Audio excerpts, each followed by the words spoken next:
They say the past is best left buried, but for Vanessa Morgan, it clawed its way back up the night before her wedding.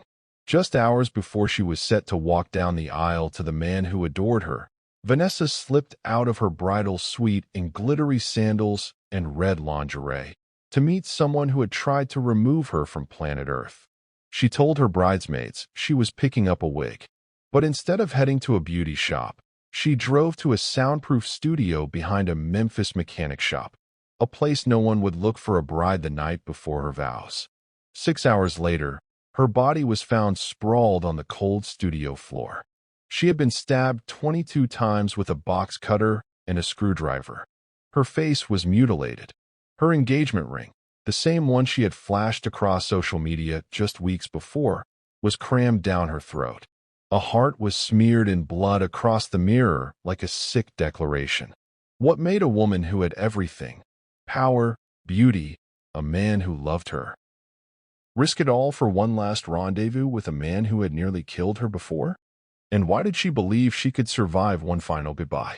What drives a woman to gamble everything on a man who once tried to melt her face with acid? Why do some loves linger long after the bruises fade? In the case of Vanessa Morgan, the answer was fatal. Before we dive into this shocking case of obsession, deception, and murder, hit that like button and subscribe for more chilling tales where love turns lethal. Vanessa Morgan was the kind of woman who didn't just walk into a courtroom, she owned it. At only 30 years old, she had already carved out a reputation as one of the most formidable attorneys in Houston.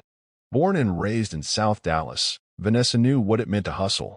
Her childhood was a revolving door of eviction notices, off-brand cereal, and a single mother who worked 2 jobs just to keep the lights on. But Vanessa had ambition stitched into her bones. She didn't cry, she calculated. She didn't complain, she conquered. By the time she was 25, Vanessa had passed the bar and was arguing high-profile civil cases with a venom that left opposing counsel breathless. Her beauty turned heads, but it was her brain that made people nervous.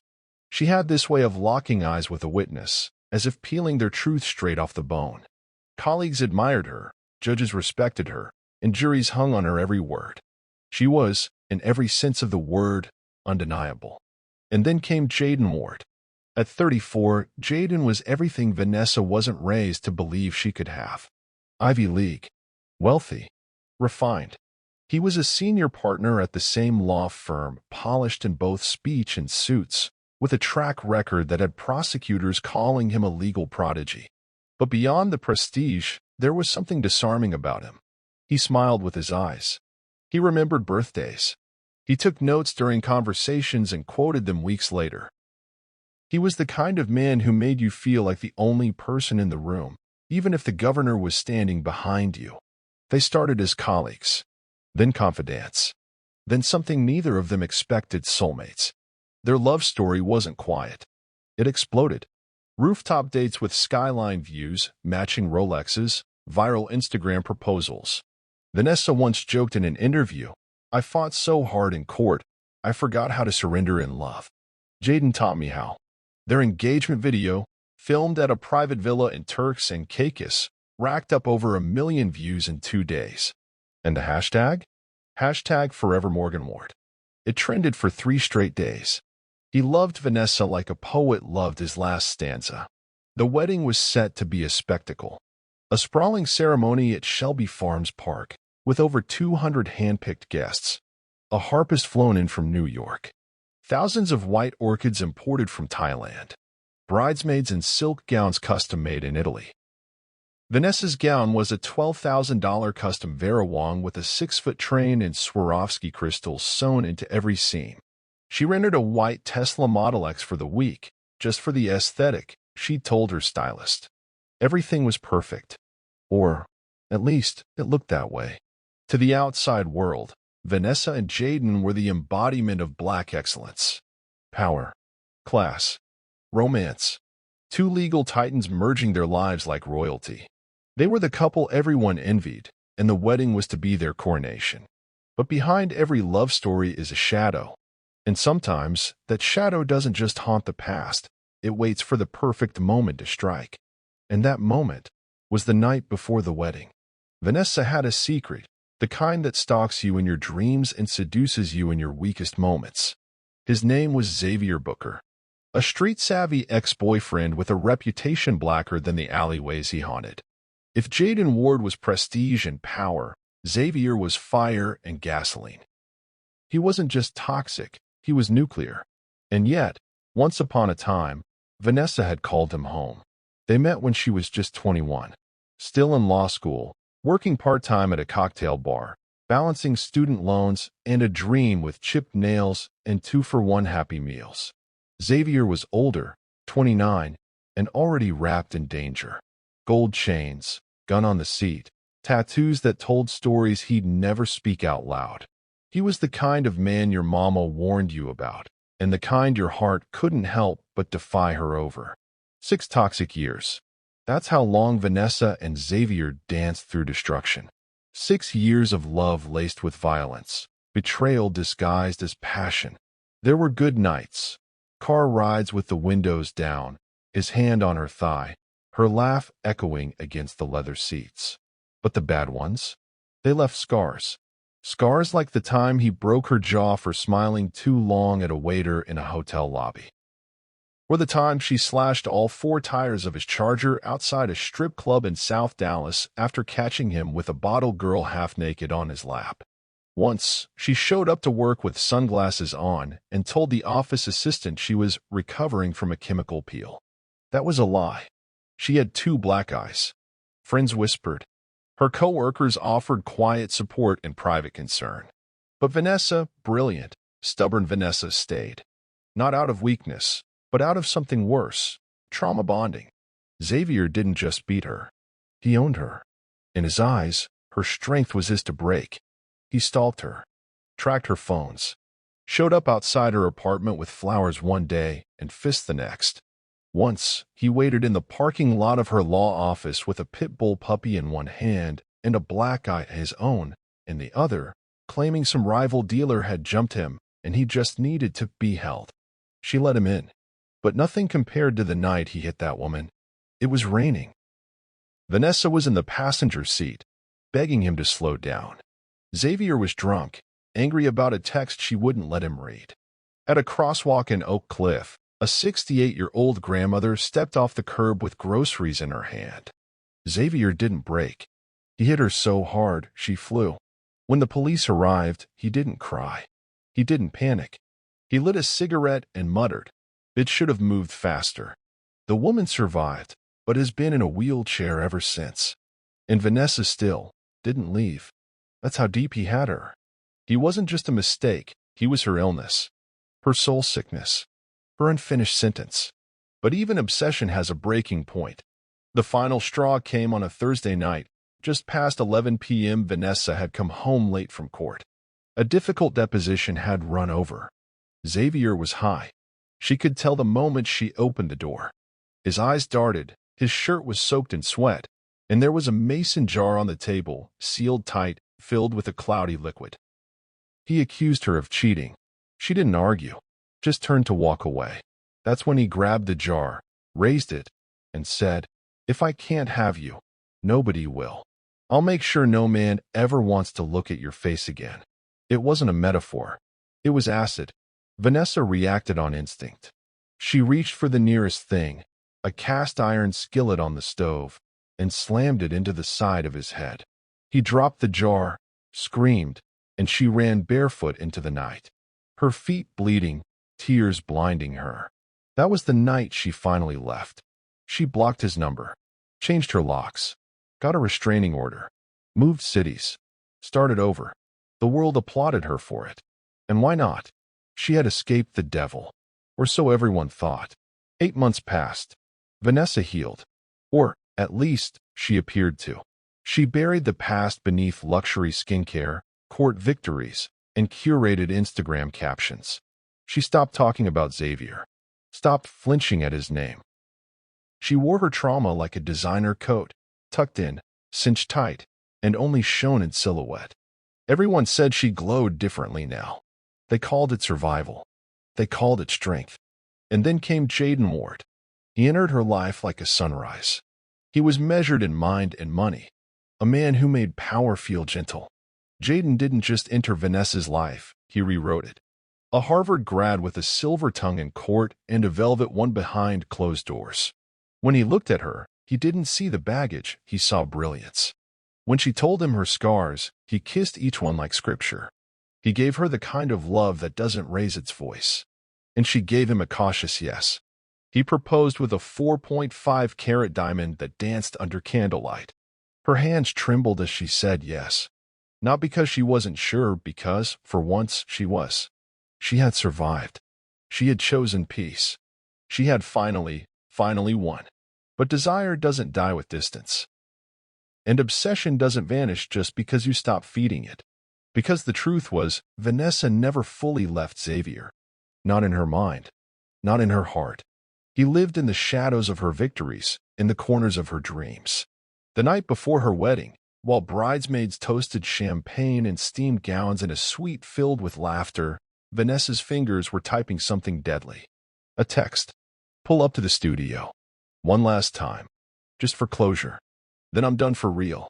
No one noticed her slip away. She told them she was picking up a last-minute wig delivery. She wore a trench coat over red lingerie. Her bonnet was tied tight. Her bride's sandals sparkled with every step. The rented white Tesla waited out front like a getaway car. She wasn't nervous. She was calm, focused, as if she was heading into a courtroom, not a grave. She wanted to scratch the itch one last time. Just one final round before she sealed herself into forever. What Vanessa didn't know was that the man waiting on the other end of that message had been waiting months for her to slip.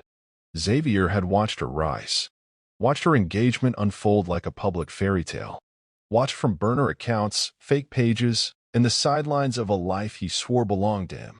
He didn't want closure. He wanted revenge. The studio was tucked behind a greasy mechanic shop in South Memphis. The windows were blacked out. The walls were padded with foam and dust. Xavier had been squatting there for years, claiming he was building an album that no one ever heard. But what he really built was a coffin with good acoustics. At 11:46 p.m., surveillance footage caught Vanessa stepping inside. She looked back once, then disappeared into the door. She never came out. Hours passed. The streets stayed quiet. No one heard screaming. No one saw a struggle. That studio could have swallowed a bomb and no one would have noticed. Then came 6:03 a.m. Franklin, the elderly garage owner, showed up early to prep for a full day of oil changes and brake jobs. He noticed the studio door ajar. That was unusual. Xavier never left it open. He pushed it gently, and what he saw made his knees buckle. He vomited on sight. Blood soaked the floor like spilled paint. Vanessa lay twisted, discarded like something no longer beautiful. Her limbs were bent in unnatural ways. Her face, once a force in courtrooms and photo shoots, was mutilated beyond recognition. Her mouth was pried open, and stuffed deep down her throat was the engagement ring that once promised her forever. It wasn't just a murder. It was a performance. There were 22 stab wounds, each deliberate, each screaming. Tools meant for construction, box cutters and screwdrivers, were used for destruction. And on the mirror, in streaks of blood, someone had drawn a heart. But this was no symbol of love. It was a monument to madness. The Tesla? Gone. Her phone? Gone. The studio? Silent again. The morning Vanessa Morgan was supposed to become a wife, Memphis woke to a massacre. She was meant to walk down an aisle of orchids in a pearl gown, hand in hand with the man who adored her. Instead, her body was wheeled out under a white sheet from the back of a mechanic shop, blood still seeping through the gurney. Word traveled fast. Too fast. The florist was the first to arrive at the venue, confused why no one had unlocked the doors. Then came the harpist, the caterer, the bridal hairstylist, each one slowly learning, through whispers and breaking news alerts, that there would be no wedding. There would be no vows. Only a vigil. The moment Jaden was informed, he screamed so loud that the hotel manager thought someone had fallen from a balcony. He collapsed into himself, his body convulsing from the weight of a truth too evil to comprehend. By noon, he was strapped to a gurney of his own, sedated and transported to the psychiatric wing of St. Jude's. Jaden was hospitalized for 2 weeks. He wouldn't speak for days. And when he finally did, all he managed was a note, scrawled in shaky pen. She was going to be my wife in 6 hours. Instead, she gave her last breath to the one man who wanted to kill it. His mother said he didn't just lose his fiancée, he lost the part of himself that believed in safety. Chandra Morgan, Vanessa's older sister and maid of honor, had been standing in the parking lot of the wedding venue when she got the call. She dropped her makeup kit and screamed until she passed out cold. Paramedics had to peel her off the pavement. Later, she told a reporter, "I was supposed to fix her veil. Instead, I picked out her casket." The city erupted. Twitter turned into a war zone of grief and fury. #Justice for Vanessa trended nationwide. Celebrities reposted her engagement photos. TikTokers made memorial slideshows of her best outfits, her courtroom victories, her smile. Protesters marched in front of the police precinct holding signs that said, "Closure shouldn't kill you." Within hours, the media had a name for it: the Bachelorette Butcher case. It was the kind of phrase that stuck in your teeth. News vans swarmed Memphis like vultures. They parked outside the church, outside the courthouse where Vanessa had tried her biggest case, outside the Morgan family's childhood home in South Dallas, where their mother had to cover the windows in aluminum foil to block the flashing cameras. Everyone had an opinion. Some blamed Vanessa for going back to her abuser. Others blamed the system for not locking Xavier up sooner. But most were just horrified, because if someone like Vanessa could end up butchered the night before her wedding, what hope did anyone have? It was more than just a murder. It was a collective heartbreak. Xavier vanished like a ghost dipped in gasoline, fast, flammable, and everywhere at once. In the days after Vanessa's murder, Memphis felt like it was holding its breath. Streets pulsed with tension. Police checkpoints popped up overnight. Billboards lit up with his face, Xavier Devontae Booker, armed and dangerous. His mugshot stared down at drivers like a curse. Tips poured in from all over the South. A cousin swore she saw him sleeping in a backroom closet in Little Rock. A motel manager in Jackson said he came in barefoot, covered in scratches, asked for a room with no windows. A woman at a gas station in Mississippi reported a shirtless man who matched his description buying beef jerky and Gatorade with bloody knuckles and a blank stare. Each lead sent law enforcement on a frantic goose chase. Helicopters buzzed low. U.S. Marshals stepped in. But Xavier was always gone. A step ahead. Like he knew how the system moved, because he'd been dancing around it his whole life. And then came the call. Not from a witness. Not from a tip line. But from the one person who knew every dark, twisted corner of his soul. His mother, Natasha Booker. Her voice trembled as she whispered into the phone, "He's in my attic. I found her ring around his neck. I birthed a demon. I can't sleep knowing he's upstairs breathing." Dispatch asked her to confirm. She said, "I know my son's scent. I know when evil is near." She'd gone up to store Christmas decorations and found a pile of insulation disturbed. A duffel bag sat to the side, zipped halfway open. Inside, protein bars, a knife, a burner phone, and a bloodstained chain. Dangling from it was Vanessa's engagement ring. That's when she knew. The boy she raised was gone. What was left was something else entirely. Within minutes, her street in North Memphis was swarmed. Black SUVs rolled in. SWAT surrounded the house.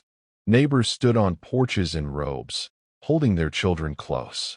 Floodlights hit the roofline like Judgment Day had come. They climbed up slow. No warning shots. No shouting. They peeled back the attic door, and there he was, crouched in the corner like an animal, covered in insulation dust, shirtless, arms scratched to the bone, blood drying at the corners of his mouth. And he was smiling. Not scared. Not angry. Grinning. Wide and crooked, like he'd just been caught in the middle of a dream. One SWAT officer later said, it was like pulling the devil out of a crawl space. Xavier didn't resist. Didn't speak. Didn't blink. They dragged him down through the rafters, cuffed him at the knees and wrists, and shoved him into the back of a blacked-out truck while Natasha watched from the porch with her hands clasped like she was praying. Someone asked her if she had anything to say. She whispered, "I should have smothered him when he was 6. The demon was caught. But for the city and for Jaden, it was far from over. Because justice in the courtroom is never as clean as the crime that demands it." At trial, the state of Tennessee dragged the truth into the light like a roach nest, ugly, crawling, and desperate to stay hidden. The courtroom was standing room only. Every seat packed with journalists, grieving family members, law students, ex-girlfriends, and strangers addicted to the kind of horror that keeps you awake at night. Vanessa's parents clutched hands so tight their knuckles turned white. Jaden's mother sat in the second row with sunglasses on, trembling behind the lenses. The air was thick with tension and peppermint from courtroom mitts. But nothing could prepare anyone for what the prosecution presented. A leather-bound notebook, worn at the edges, titled, "Plan, Bitch, Plan." Inside, Xavier's handwriting in all caps. Angry, slanted, like he carved each letter instead of writing it. Cut the smile off her face. Make her taste her ring. If I can't have her, nobody will. They found it at the crime scene, tucked between a broken mic stand and a bloodied screwdriver. The same screwdriver that pierced Vanessa's lungs. And that was just the beginning. Detectives recovered security footage of Xavier carrying an old speaker into the studio an hour before the murder. He plugged it in, pressed play, and blasted sex tapes of him and Vanessa on a loop during the attack. Moans, laughs, and private moments turned into a twisted soundtrack for her final screams. When police found the torched Tesla behind a Kroger on Winchester Road, its interior was scorched black, but on the ceiling, spray-painted in red was "Forever Mine." It was ritualistic, a performance of violence choreographed for a woman who dared to outgrow him. In court, Xavier didn't flinch, didn't cry. He smirked. Even when autopsy photos were shown, Vanessa's face nearly unrecognizable, the ring jammed down her throat, the heart drawn in blood. He leaned back like he was watching TV. Like it was a joke only he understood. And when the prosecution asked why he did it, he said without blinking, "Because she thought she could forget me. If I don't have her, no one will." His defense team tried to pull a miracle. Insanity. Childhood trauma. A psychiatrist testified that Xavier had unmedicated schizophrenia, worsened by drug use and abandonment issues. They painted him as a broken boy who never got help.